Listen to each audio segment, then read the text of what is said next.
who just couldn't take a joke. She just was not a good sport. He used to ask me, when that Vinnie Van Gogh cut off his ear and sent it to that whore he was so crazy about, how'd he send it? The punchline is, he sent it by ear mail. But being 7 years old, I was still stuck back on not knowing who Van Gogh is or what's a whore. And nothing kills a joke faster than asking my old man to explain himself. So when my old man says, "What do you get when you cross a pig with Count Dracula?" I knew to never ask, "What's a Count Dracula?" I'd just get this big laugh ready for when he tells me, "A hampire." And when he says, "Knock, knock," and I say, "Who's there?" and he says, "Radio," and I say, "Radio who?" and he's already started to bust a gut when he says, "Radio not, I'm gonna come in your mouth."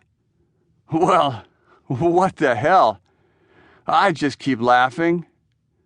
My whole growing up, I figure I'm just too ignorant to appreciate a good joke. Me, my teachers, still haven't covered long division and all the multiplication tables. So it's not my old man's fault I don't know what's come. My old lady who abandoned us, he says that she hated that joke.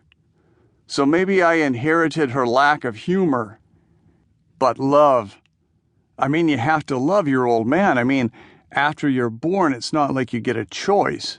Nobody wants to see their old man breathing out of some tank and going into the hospital to die sky high on morphine. And he's not eating a bite of that red-flavored Jell-O they serve for dinner. Stop me if I already told you this one. But my old man gets that prostate cancer that's not even like cancer because it takes 20, 30 years before we even know he's so sick. And the next thing I know is I'm trying to remember all the stuff that he's taught me. Like if you spray WD-40 on the shovel blade before you dig a hole, the digging will go a lot easier. And he taught me how to squeeze a trigger instead of pulling it and wrecking my aim. And he taught me to remove bloodstains. And he taught me jokes. Lots of jokes. And sure, he's no Robin Williams.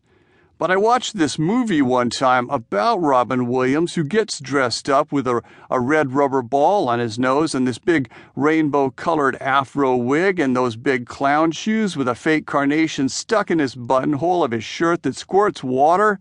And the guy's a hot-shot doctor who makes these little kids with cancer laugh so hard they stop dying.